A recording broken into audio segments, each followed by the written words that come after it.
Saat ini, Anda sedang mendengarkan Radio Era Baru. Green Radio Line, Beyond the Limit. Halo, selamat sore sahabat Green. Assalamualaikum warahmatullahi wabarakatuh. Apa kabar Anda dimanapun Anda berada? Jumpa lagi kita di program spesial New Mahoni Masyarakat Hutan dan Nasib Negeri. Kita berbincang seputar perkembangan isu, dinamika dan problematika pembangunan lingkungan hidup yang terjadi sepanjang waktu di Provinsi Riau dan di Indonesia secara umum. Nah, seperti biasa kita mengundang narasumber-narasumber yang expert dan kompeten di bidangnya masing-masing ya, baik itu dari sisi pemerintah, eksekutif ataupun legislatif maupun kelompok-kelompok sipil seperti CSO, LSM dan kelompok-kelompok masyarakatnya. Kita akan ngobrol tentang satu tema penting, yakni soal COVID-19 ya. Spesifiknya adalah kita ingin tahu sebetulnya realisasi anggaran penanggulangan COVID-19 khususnya di Provinsi Riau di 12 kabupaten kota yang ada itu seperti apa. Nah, tentu saja ini berangkat dari analisis Forum Indonesia untuk Transparansi Anggaran Fitra Riau ya, yang menilai performa serapan anggaran atau optimalisasi penanganan COVID-19 berbasis anggaran masih dinilai kurang progresif. Nah, seperti apa nanti bentangan analisisnya kita akan obrolkan di sini. Nah, sebelum itu sahabat Green, Anda bisa mendengarkan kami seperti biasa di live streaming kita di www.greenradioline.id. Anda bisa mendengarkan di situ dan juga nanti Anda bisa menyaksikan kita di aplikasi YouTube di pencarian Green Radio Line. Nah, selamat bergabung dan selamat mendengarkan. Oke, langsung aja kita sapa narasumber kita satu-satu. Ada dua orang. Yang pertama ada Bung Taufik, campaigner ataupun peneliti dari Forum Indonesia untuk Transparansi Anggaran Fitra Riau. Kita sapa. Assalamualaikum Bung Taufik, apa kabar pagi ini? Waalaikumsalam Mas Jali.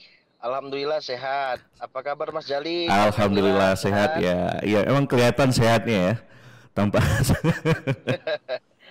Lagi di mana nih? Lagi di Pekanbaru atau di luar kota? Saya lagi di Siak, ada agenda Bapeda. Oke. Oke, biasalah ya mitra kerja pemerintah ya, Fitra. Oke, dan juga yang istimewa kita pada saat ini telah bergabung juga anggota Dewan Perwakilan Rakyat Daerah Provinsi Riau. Ada, saya manggilnya apakah ibu atau kakak ini? biar muda ya. Oke, biar Oke. Oke, saya manggilnya biar kita ya, saya manggilnya kakak aja ya, biar lebih luwes nih kita ngobrolnya. Apa kabar Kak Karmila? Makasih waktunya. Alhamdulillah Mas Jali sehat. Kita juga berterima kasih nih sudah diundang gabung di Green Radio Line, juga Taufik menyampaikan kemarin untuk tema pagi ini ya. Mudah-mudahan nanti karena tadi udah disampaikan expert, waduh. Ini harus betul-betul totalitas. Oke, baik. Saya ingin memulainya dengan Bung Taufik. Bung Taufik, terkait dengan infografis ya atau bentangan analisis dari teman-teman Fitra terkait dengan realisasi anggaran penanganan COVID-19, karena ini menyangkut banyak hal ya, berbagai macam hal dilakukan refocusing, rebudgeting dan konsep-konsep penganggaran lainnya. Kalau kita coba boleh beri raport begitu atau beri penilaian terhadap penanganan COVID dari sisi anggaran, cukup memuaskan atau seperti apa sih sebetulnya kondisi faktualnya, Bung Taufik? Mungkin bisa jelaskan. Terima kasih Bang Jali. Fitra kemarin itu melakukan kajian anggaran ya, men-tracking seberapa besar sih penggunaan anggaran COVID dan bagaimana realisasinya di lapangan. Nah, ketika kita riset melakukan kajian anggaran itu berdasarkan data dari Kemenq itu hitungan triwulan ketiga, itu kita dapat bahwasanya anggaran untuk total Provinsi Riau itu mencapai 496 miliar. Tetapi faktanya realisasinya kok 234 miliar. Nah, ini menjadi problem kita. Kalau kita lihat misalnya persoalan-persoalan di lapangan itu tidak berbanding. Misalnya masih terjadi gap antara realisasi anggaran dan kondisi fisik di lapangan. Misalnya penanganan kesehatan yang belum memadai, baru terkait dengan bantuan langsung tunai yang belum terrealisasi dengan baik. Nah, itu kan menjadi sebuah catatan kita. Nah, kita juga men-tracking juga kabupaten mana sih yang anggarannya tinggi tapi realisasinya rendah. Contohnya misalnya Kabupaten Bengkalis. Kabupaten Bengkalis itu merupakan kabupaten yang pendapatannya oke, misalnya kan. Kalau kita lihat misalnya dari anggarannya untuk penanganan COVID 206 miliar, tetapi realisasinya hanya 112 miliar. Nah, ini kan menjadi sebuah problem kita, sebuah persoalan. Sepertinya bagaimana sih penanganan COVID di lapangan. Kalau kita lihat misalnya untuk anggaran ini kan sesuai dengan peta anggaran yang di kebijakan dari pemerintah pusat kan untuk 3 hal misalnya kan yang dituju oleh pemerintah pusat, misalnya terkait dengan belanja bidang kesehatan, social safety net, dan penanganan dampak ekonomi. Tetapi yang menjadi kecenderungan kita dan temuan kita di lapangan terkait dengan penanganan dampak ekonomi juga banyak kabupaten kota yang realisasinya nol dan anggaran juga nol. Misalnya Kabupaten Rohul, anggaran untuk penanganan dampak ekonominya juga nol, realisasinya juga nol. Pekanbaru nol, realisasinya juga nol. Nah, ini kan tidak mematuhi amanat dari regulasi ya. Kalau kita lihat misalnya peta anggaran misalnya kan, seberapa besar sih penggunaan anggaran itu untuk apa saja, kan sudah jelas itu ada 3 hal. Kalau kita lihat misalnya prioritasnya 3 hal, ya, aturan-aturannya misalnya ada dari Permendagri 20 tahun 2020, misalnya Instruksi Mendagri 1 tahun 2020, ya kan, baru ada KMK nomor 6 tahun 2020 dan ada SE Mendagri nomor 440/2703. Nah, fakta di lapangan itu tidak berbanding lurus dengan penggunaan anggaran. Ya, artinya petunjuk teknis ataupun regulasi penggunaan anggaran itu udah jelas ya. Sudah jelas, tetapi faktanya memang kenapa anggaran di realisasi di Riau itu seperti itu. Menurut Fitra apa penyebab utamanya apa? Kalau kita penyebabnya misalnya faktor yang pengaruh rendahnya serapan anggaran, misalnya tumpang tindihnya regulasi ya. Misalnya kalau kita lihat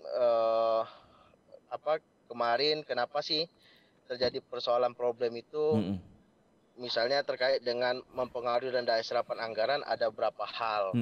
Salah satunya misalnya terkait dengan tumpang tindihnya regulasi, baru ketidakpahaman Pemda juga terkait dengan regulasi juga. Nah, ini menjadi problem kita. Nanti mungkin bisa dikupas oleh Kak Carmila, sepertinya apa sih yang menjadi kendala itu, kenapa realisasinya rendah. Mungkin itu Bang Jali untuk awal. Sementara itu langsung aja mungkin Kak Carmila juga bisa menjelaskan dari sisi pemerintah di wilayah legislatif, tentunya yang dengan fungsi-fungsi pengawasan dan fungsi budgetingnya ya, bisa menjelaskan kepada publik. Nah, mungkin bisa direspon langsung tuh temuan Fitra ini masih rendah, anggarannya besar tapi serapan dan realisasinya masih rendah. Kira-kira di mana problemnya? Apakah sepakat problem tumpang tindih anggaran, persoalan birokrasi dan lain sebagainya? Kak Carmila silakan. Iya, terima kasih Mas Jali juga Taufik. Kemarin saya kan di sini posisinya sebagai Wakil Ketua Komisi 3. Nah, Komisi 3 itu memang membidangi keuangan. Nah, kita bermitra dengan BPKAD. Tentunya kita meminta data sampai saat ini realisasi pemakaian dana yang sudah dianggarkan untuk penanganan COVID itu berapa. Nah, jadi memang untuk pemakaian anggaran. Nah, untuk secara teknis memang itu di Komisi 5 karena yang namanya COVID itu pasti berkoordinasi tentang kesehatan ya, bansos dan lainnya. Nah, karena kita berkoordinasi dengan BPKAD, kita bercerita tentang kondisi keuangan dan sudah berapakah yang terrealisasi. Nah, ini untuk pada data yang saya dapatkan per 9 November, per 9 November 2020 itu ada rekapitulasi realisasi SP2D penanganan COVID yang dianggarkan itu tidak sebesar yang disampaikan oleh sebenarnya tidak terlalu jauh sih selisihnya di sini, tertotal 428 miliar 718 juta 195.719 rupiah ya. Nah, sampai saat ini pemakaiannya itu adalah sebesar 68,25%,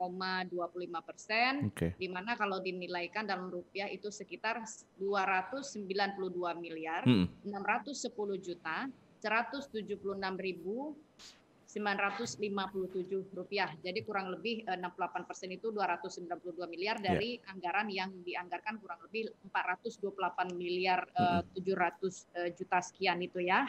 Nah, untuk yang penyampaian tadi kita bisa sepakat untuk penganggaran dana itu memang kalau kita cerita kemarin ini kan pembahasan ini ada sebelumnya. Waktu itu juga ada beberapa media menanyakan terkendalanya itu karena ini kan semua bergerak dalam arti untuk percepatan, bukan hanya pusat, pemerintah provinsi, juga ada kabupaten. Contohlah halnya seperti kita ingin memberikan bantuan langsung tunai yang provinsi memberikan pada kabupaten secara digital, artinya memberikan langsung ke rekening penerima. Nah, kita sudah menyetok dana. Contoh ini ya, dalam hal kasus bantuan sosial untuk Kabupaten Rokan Hilir, karena memang saya juga di Dapil Rokan Hilir. Itu dana 26 M yang sudah kita stok itu belum tersalurkan semua. Nah, sementara data-data yang sudah didapatkan diberikan kepada Dinsos, mereka kendalanya adalah ada tumpang tindih nama. Karena kemarin itu kan sudah dipisahkan, kalau PKH sudah dapat untuk kabupaten dan provinsi jangan sama lagi. Nah, kita tidak tahu ini apakah kualitas SDM-nya ataupun kadang-kadang ya mohon maaf ya, kadang-kadang kita ini kalau begitu judulnya bantuan itu kan semua merasa tidak mampu seperti itu ya. Jadi hal-hal tersebut itu juga, dan tambah juga kita dengan kondisi COVID ini, jangankan cerita yang menengah ke atas, kadang pun menengah ke bawah, semua itu pasti semua terdampak, ya kan? Terganggu masalah ekonomi, ya orang kan kemampuan daya beli semakin menurun. Begitu banyak peraturan yang mengganggu, akhirnya juga produksi menurun. Jadi semua itu serba kalau kita bilang tuh semuanya kena dampak. Nah, jadi mengkategorikan untuk yang mendapatkan bantuan ini pun kadang tumpang tindih. Tambah lagi mungkin kedekatan emosional atau segala macam, lebih mementingkan ya mungkin yang kenal atau keluarga atau apa, itu juga ada unsur-unsur tersebut. Nah, kalau misalnya realisasi contoh daripada kesehatan tadi ya, untuk dinas kesehatan, kemarin saya cross check langsung melalui sekretaris juga Ibu Kepala Dinas Kesehatan. Memang kalau untuk kesehatan itu mereka kan misalnya kita beli vitamin, terus juga pemanfaatan pembayaran seperti nakesnya kan ditempatkan di Hotel Arya Duta ya. Artinya kan pemanfaatan harian itu kan bukan mereka tiba-tiba besok sudah dipanjar duitnya, bukan seperti itu dananya. Jadi pemakaian baru setelah itu dibayar. Makanya bertahap pelan-pelan memang dana yang ada itu dia realisasikan sesuai pemakaian gitu. Tapi kalau kan ada 3 aspek tadi, 3 prioritas yang memang diamanatkan oleh pusat.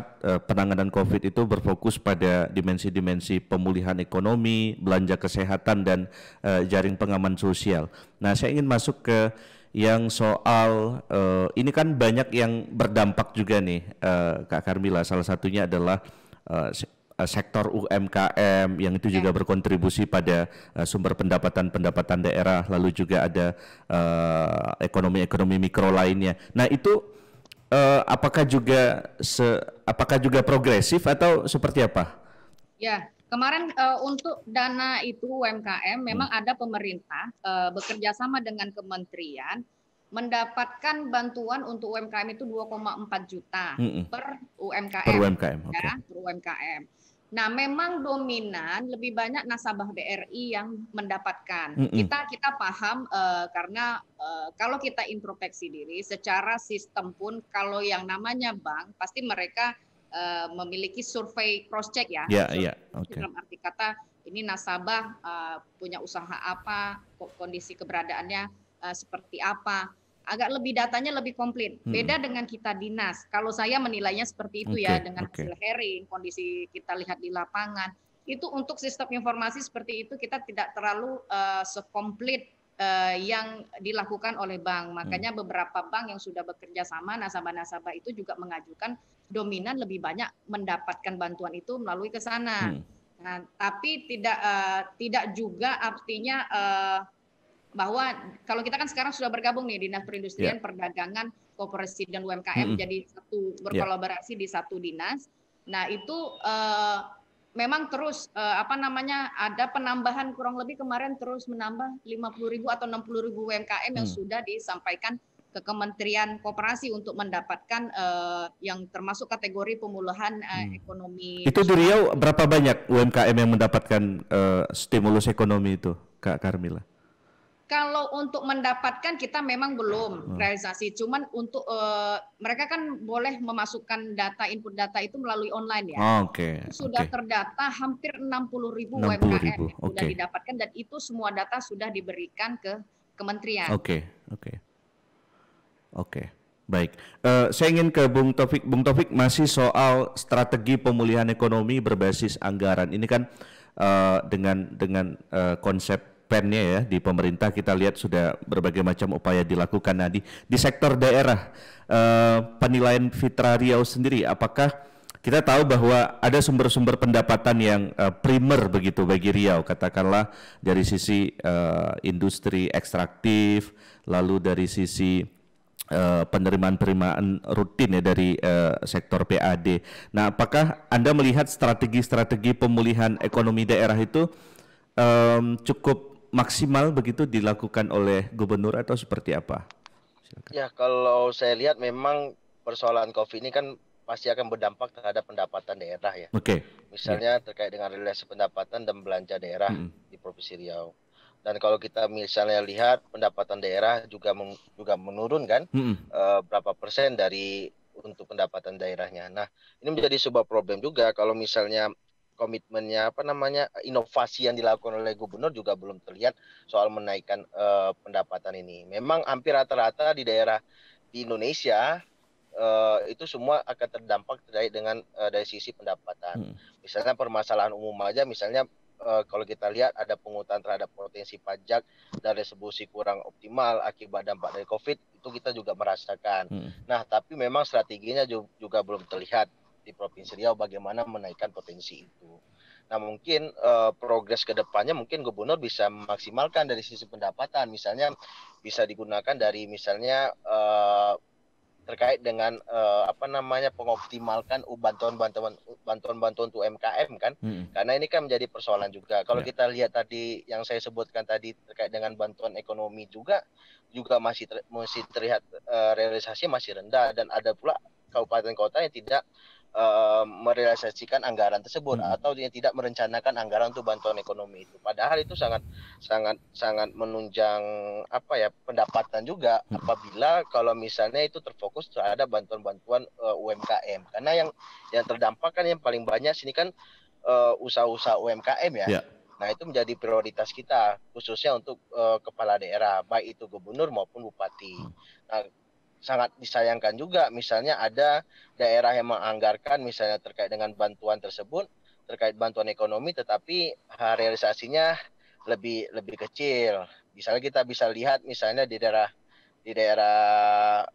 Siak misalnya untuk anggaran penanganan dampak ekonomi misalnya kan. Kalau Siak itu kalau kita lihat anggarannya misalnya untuk dampak ekonomi jangan Siak misalnya ada Kampar itu ada 6 miliar untuk anggaran tapi realisasinya 0. Itu menjadi sebuah persoalan. Kalau Siak ada 6 miliar tapi realisasinya 1 miliar. Nah, itu kan menjadi sebuah prioritas bagi kepala daerah untuk meningkatkan bantuan penanganan dampak ekonomi ini, terkhusus untuk memberi bantuan insentif bagi UMKM. Itu Bang Jali. Kita mesti break dulu nih Kak Karmila dan Bung Taufik. Nanti kita masih ada satu sesi lagi untuk melanjutkan perbincangan ini karena ada pariwara dikit yang mau lewat ya. Nanti kita akan lanjutkan kembali pembicaraan ini terkait dengan realisasi anggaran penanggulangan COVID di Provinsi Riau sejauh apa. Tadi kita sudah dengar sedikit banyak dari Kak Karmila selaku legislator ya di DPRD Riau dan juga Bung Taufik dari CSO Fitra Riau. Sahabat Green, jangan kemana-mana, nanti kita bakal bakal lanjut ngobrol lagi, tetap di New Mahoni Masyarakat Hutan dan Nasib Negeri. Kita akan segera kembali selepas pariwara berikut ini.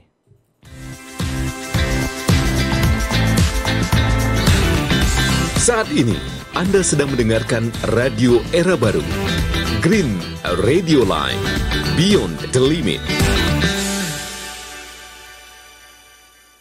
Ya, halo sahabat Green, terima kasih Anda masih stay tune di program New Mahoni Masyarakat Hutan dan Nasib Negeri. Kita masih bersama dengan Bung Taufik dari Forum Indonesia untuk Transparansi Anggaran atau Fitra Riau dan juga Kak Carmila dari Dewan Perwakilan Rakyat Daerah Provinsi Riau. Kita masih membincangkan soal realisasi anggaran penanggulangan COVID atau penanganan COVID-19 di Provinsi Riau, tentunya di beberapa kabupaten kota yang ada di Provinsi Riau. Tadi data primer yang secara formal tadi disampaikan oleh Kak Carmila ya, bahwa serapannya mencapai 68% ya dari total nilai anggaran yang dibakukan sebesar 400-an miliar tadi ya. Nah, itu mengindikasikan bahwa secara statistik anggaran itu terdistribusi ketiga prioritas tadi, penanganan pemulihan ekonomi, lalu juga bidang kesehatan dan juga jaring pengaman sosial khususnya ke sektor UMKM. Nah, itu sedikit banyak sahabat Green gambaran terkait dengan seperti apa respon kebijakan anggaran dari pemerintah daerah kepada masyarakat yang ada di Provinsi Riau. Anda bisa mendengarkan kami melalui live streaming di www.greenradioline.id atau juga bisa menyaksikan di aplikasi YouTube kita di pencarian Green Radio Line. Selamat bergabung dan selamat mendengarkan. Oke, kita lanjutkan kembali. Tapi saya ingin agak meluaskan dari sisi policy ya, kebijakan. Nggak hanya dimensi anggaran, tapi juga fokus ataupun respon kebijakan-kebijakan lainnya seperti ketika COVID kita akhirnya juga ramai-ramai bicara soal ketahanan pangan begitu, lalu juga bicara soal bagaimana kemudian memberdayakan masyarakat ya di tengah pandemi ini. Nah, saya ingin ke Kak Carmila selaku yang betul-betul mengawasi eksekutif ya, mungkin bisa berbagi informasi kepada kita terkait dengan kebijakan-kebijakan lain seperti ketahanan pangan begitu. Ini kan dalam tanda petik mendadak jadi jargon, mendadak jadi jadi sorotan yang ya seolah-olah di mana-mana menggencarkan kembali ketahanan pangan, lahannya dicari, komoditinya siapkan begitu. Apakah memang seserius itu pemerintah daerah ingin mengulang kejayaan kita soal ketahanan pangan? Apakah seperti itu faktanya, Kak Carmila? Ya, terima kasih Mas Jali. Jadi sebelum masuk ke sesi itu, saya ingin sedikit menambahkan bahwa memang tadi sekitar sampai November ini kan 68%, jadi hampir 70% realisasi sekitar 428,7 miliar yang dianggarkan. Nah itu pemberian itu kan selama 3 bulan, artinya sekarang kan baru tahap 2 bulan, jadi masih ada 1 bulan lagi yang belum tersalurkan. Berarti artinya kan karena penyebab itu juga dana itu belum tersalurkan. Memang memberikan ya, kalau kita memberikan BLT, kita kategorikan ini BLT karena bantuan langsung tunainya langsung masuk ke rekening penerima, itu tentu diberikan per bulan. Nah, terus yang tadi saya sedikit mengkoreksi yang tentang UMKM tadi, barusan saya konfirmasi juga langsung ke Kepala Dinas Pak Asrizal bahwa ada 75.000 UMKM yang sudah mendaftar melalui dinas untuk mendapat bantuan dari kementerian. Nah, dari 75 ribuan itu kita berbicara angka secara akumulatif saja ya, tidak terlalu detail angkanya. Kurang lebih sekitar 20 ribuan sudah mendapatkan bantuan sebesar 2,4 juta per UMKM. Berarti kurang lebih dana yang sudah tersalurkan 48 miliar. Nah, lebihnya itu akan tetap mendapat. Nah, itu yang terus digesa kalau bisa dalam waktu cepat dari Dinas Koperasi UMKM ini. Jadi yang sudah terdaftar tetap akan mendapat. Nah, yang sudah mendapat itu kurang lebih sekitar 20 ribuan. Ya. Nah, bantuan tadi yang tadi dibilangkan ketahanan pangan memang benar sekali. Jadi kita kalau bercerita tentang COVID, kita tidak bisa bercerita tentang Pemprov Riau saja. Ya. Pasti akan membawa Polda, pasti akan ada membawa Korem, ya, dan yang lainnya dari instansi lain. Bahkan Pemprov itu juga sudah bekerja sama dengan kita memberikan hibah, memberi hibah kepada Korem itu sekitar nilai 1 miliar, dan hibah kepada Polda juga sekitar 3.296.760.000 rupiah, dan itu sudah tersalurkan 100%. Nah, dana ini akan dimanfaatkan untuk apa? Nah, tetap seperti semacam gugus tugas untuk mengingatkan, terus membantu masker, termasuk juga tadi ketahanan pangan. Nah, memang nanti kalau kita lihat real, sekarang kan di medsos-medsos itu sudah aktif ya. Para RT, RW yang sudah punya medsos, kita juga bisa ngecek, bahkan juga bisa ke lapangan. Dari kepolisian, TNI juga membantu masyarakat. Ada yang membuat di lahan tersendiri, kurang lebih ada yang 1 hektar, ada yang di depan rumah mereka gitu ya, diberikan tanaman untuk ketahanan pangan yang seperti sayur, cabai dan yang lain, sehingga itu bisa dimanfaatkan untuk masing-masing rumah, paling tidak memenuhi kebutuhan sehari-hari. Oke, jadi itu ya yang terkait dengan ketahanan pangan. Bung Taufik, halo Bung Taufik, apakah bisa dengar Bung Taufik?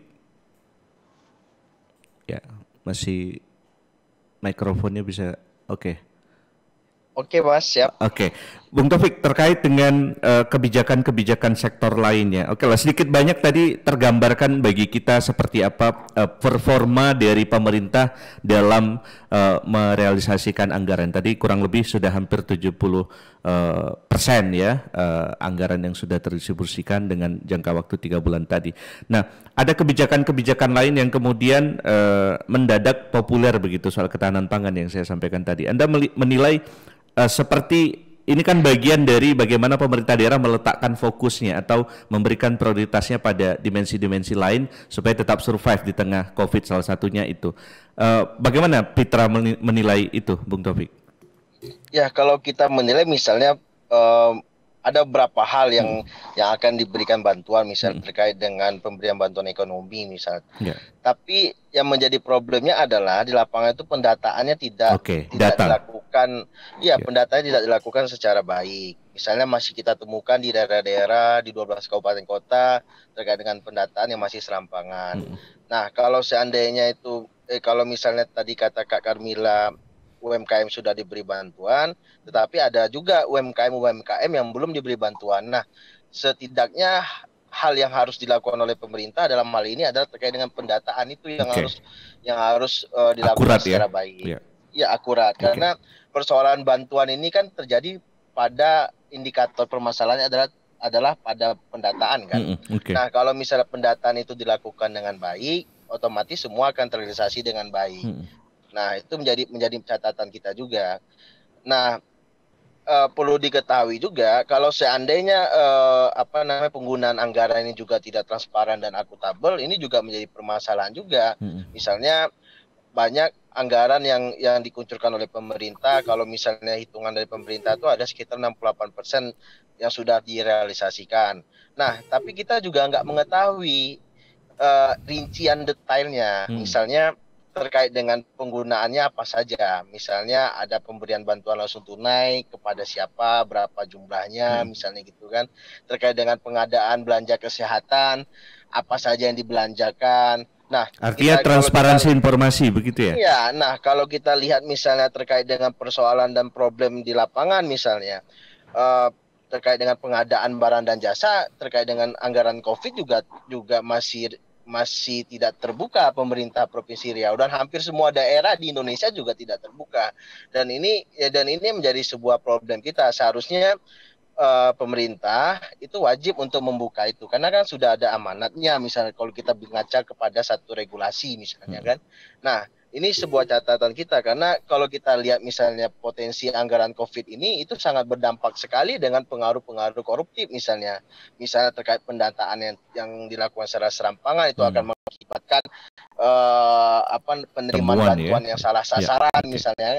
Yang kedua terkait dengan penggelapan dana bantuan juga problem juga, pemotongan dan pungutan liar, jumlah atau tidak sesuai dengan diterimanya, politisasi bantuan APBN, apalagi sekarang ini kita saat ini ada daerah yang mengikuti pilkada serentak. Nah, ini kan menjadi dampak juga bahwa jadi bacakan juga bagi kepala daerah pertahanan untuk menggunakan bantuan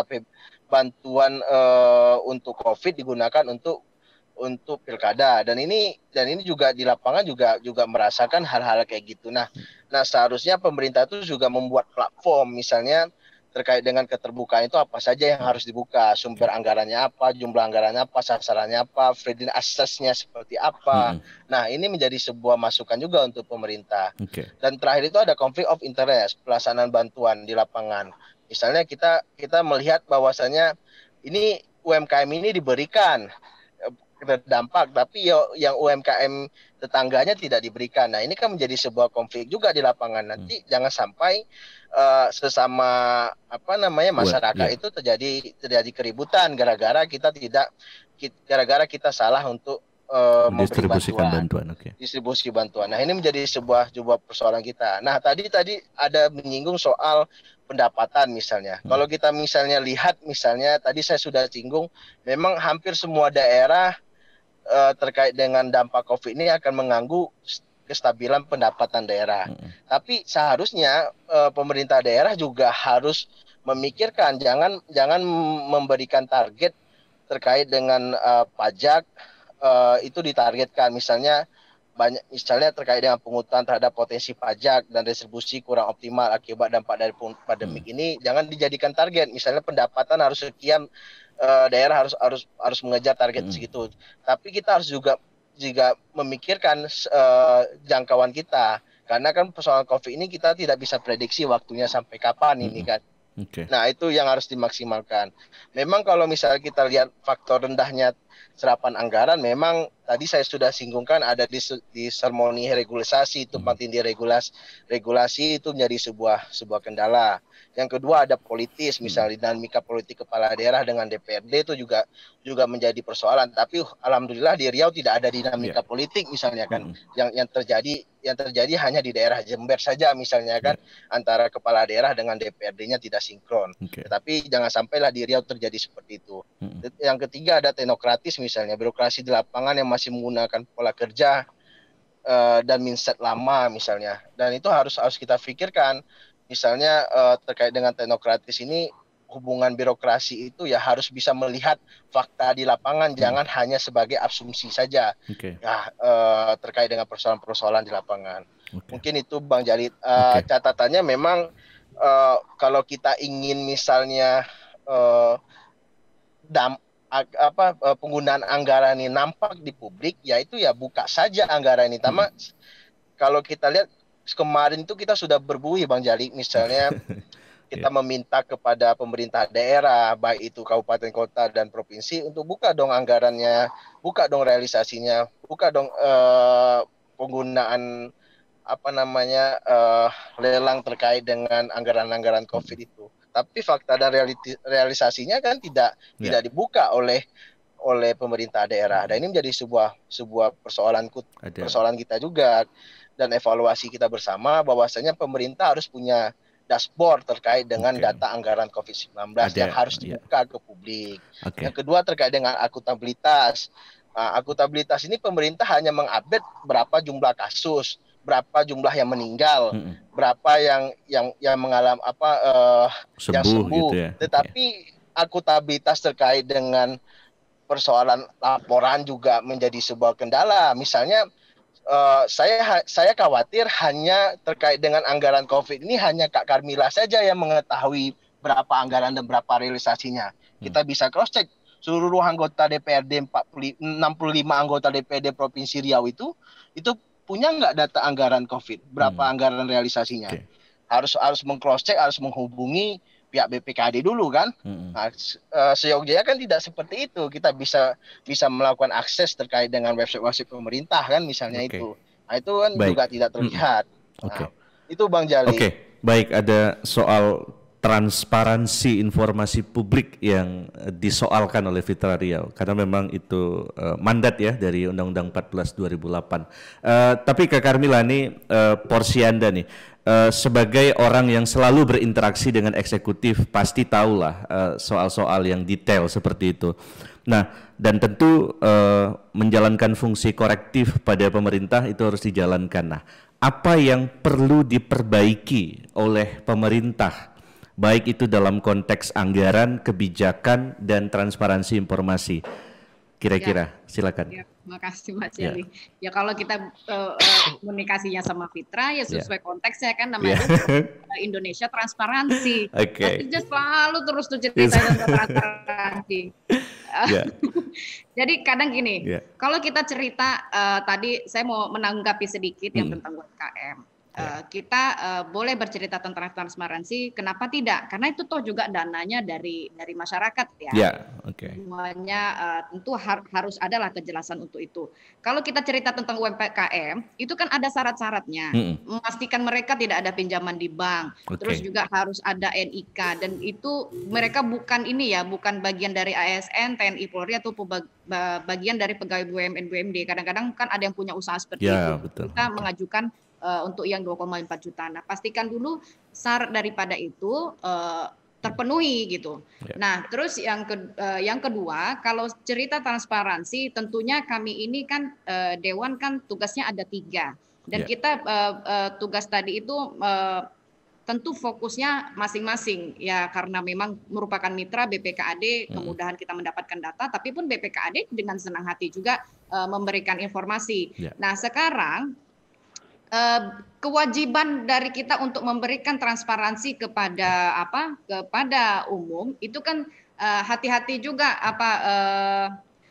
Taufik, karena kan kadang-kadang kita istilahnya itu akan ada penyalahgunaan. Nah, kalau misalnya dari Fitra ingin mendapatkan transparansi itu silakan, nanti mungkin bisa dari DPRD, kita dengan senang hati, kenapa tidak, toh juga dana dari masyarakat ya, ini umum ya, dari masyarakat, dari pajak, dan dari memang itu memang harus tetap diinformasikan ya. Seperti kita kan sekarang sudah punya portal rio.go.id, di situ jangankan cerita APBD, KUA PPAS juga di situ muncul. Nah, seperti itu. Terus kalau yang bercerita hanya Kak Carmila saja yang mengerti tentang transparansi, tentang data yang didapat ini? Karena kami ini kan kegiatannya beda-beda. Ada yang lagi fokus di Banggar, ya, ada yang lagi fokus untuk karena kan sudah mau akhir tahun ini, percepatan selesai kita punya perda. Nah, jadi berbagi tugas untuk itu. Jadi bukan berarti mereka tidak memahami atau mereka tidak mengetahui, karena juga teman-teman Dewan ini ada yang fokus untuk seperti BLT tadi, sudah tersalurkan belum ya yang BLT itu? Mereka dengan mudah kok dapat dari data dinas sosial, ini loh nama-namanya. Kita tahu semua, dan kami pun Dewan diberikan ini nama-namanya, jadi kita bisa berkoordinasi langsung ke kecamatan, ke desa. Ya tadi seperti tadi, tetap akan ada permasalahan seperti mungkin double data ataupun kadang tumpang tindih seperti yang PKH sudah dapat ini sudah dapat, jadi seperti itu. Kalau misalnya cerita tentang solusi ini, kita memang bagus sekali. Cerita tentang pendataan itu penting, tapi cerita tentang pendanaan juga jauh lebih penting. Nah, kenapa saya sampaikan seperti itu? Kurang lebih nanti ke depan pendapatan kita ini menurun. Nah, bercerita pendapatan, kenapa orang bercerita Riau itu kaya, di atas minyak, di bawah minyak. Kalau bahasa sehari-hari kita kan seperti itu. Tapi kenapa tidak seolah-olah terlihat kesejahteraan di Riau? Nah, kalau kita bercerita seperti itu, lihat undang-undangnya. Ada yang namanya DBH, dana bagi hasil minyak. Kemana dulu dana itu pusat diberikan? Ke pusat dulu kan?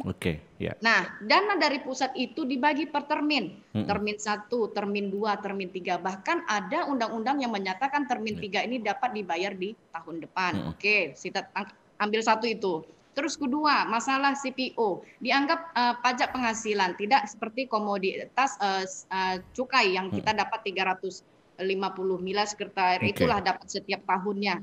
Nah, kita sementara 4,2 juta hektar perkebunan yang dominannya adalah sawit. CPO itu dianggap pajak penghasilan dioper dulu ke pusat.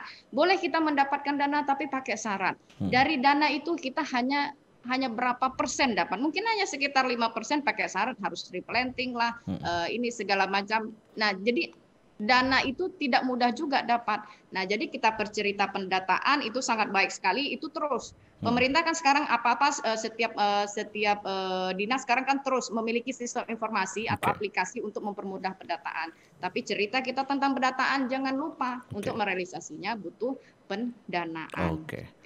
Oke, baik, terima kasih Kak Karmila. Mungkin singkat aja dari Bung Taufik, kita udah sampai di ujung waktu.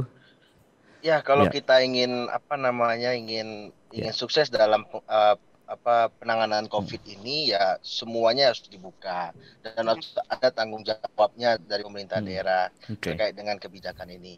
Kalau seandainya pemerintah takut misalnya untuk membuka, kita kan ada Undang-Undang 14 tahun 2008. Itu semua kan 2014 itu kan 2008 itu kan semua sudah dibuka, sudah dijelaskan. Kalau seandainya ada yang menyalahgunakan data tersebut, bisa diunsurnya ada pidana juga di situ kan.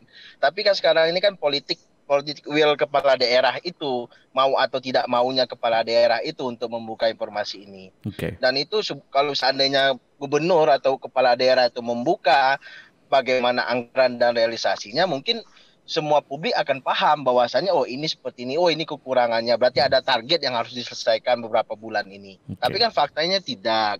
Nah, ini menjadi masalah dan catatan ke depan. Kalau soal penanganan COVID ini harus dilakukan dengan secara keterbukaan. Bukan dibuka hanya terkait dengan jumlah kasusnya saja, tetapi bagaimana penanganannya di lapangan itu harus dibuka sedetail mungkin. Yang kedua terkait dengan pendataan juga harus dilakukan dengan baik juga. Jangan salah sasaran dalam memberi bantuan tersebut. Jadi baik. Jadi penting juga ya sehingga muncul trust ya. Karena penting sekali pemerintah mendapatkan trust publik ya untuk legitimasi dan semacam dukungan moral dari masyarakat soal itu. Baik. Berakhir sudah diskusi kita, Kak Karmila. Terima kasih banyak atas waktu, informasi, dan perspektif-perspektif yang diberikan, dan juga Bung Taufik, terima kasih atas waktunya. Ini memang kalau Fitra nih kalau nggak bicara transparansi nggak seru ya. Bukan Fitra namanya. Tapi untuk Taufik, kita dengan senang hati kalau misalnya sebenarnya kita seperti Fitra ini kalau misalnya mau datang gitu mau akses data begitu ya. Silakan apalagi kita kan udah saling kenal ya nggak apa-apa nanti kita diskusi di situ. Kenapa tidak? Malah kita lebih suka dengan komunitas, Mas Jali. Itu lebih nampak orangnya. Benar. Tidak mengacak ini orang siapa. Tapi kalau atas nama Taufik nanti salah kita ciduk aja Taufiknya kan. Ya perlu ngopi kita ini kan dengan Bang Jali besok itu. Baik. Siap. Ini kan harus kerja bersama ini. Iya, harus kolaborasi, harus terbangun, Kak. Iya, betul. Saya sepakat itu. Baik Kak Karmila dan Taufik ya. Demikian obrolan kita sahabat Green juga.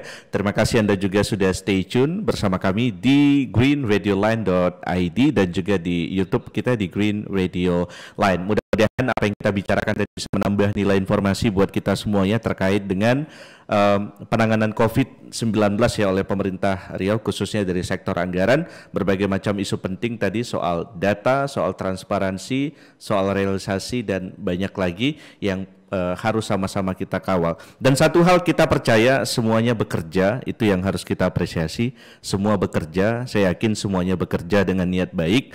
Kalau memang ada yang kurang ya pastilah dikoreksi. Nah, itulah check and balances ya antara eksekutif dan legislatif. Dan saya rasa juga sipil punya hak ya untuk menjadi watchdog begitu ya, menjadi pengkritik begitu ya. Tapi pengkritik yang membangun ya, pengkritik yang memberikan solusi dan data-data penyeimbang yang juga memberikan bantuan pada policy-policy pemerintah. Baik, terima kasih sekali lagi teman-teman semuanya. Mudah-mudahan kita bisa jumpa lagi di edisi berikutnya ya di Masyarakat Hutan dan Nasib Negeri. Terima kasih atas kebersamaan Anda. Saya Raf Zamzali pamit undur diri. Green Radio Beyond the Limit.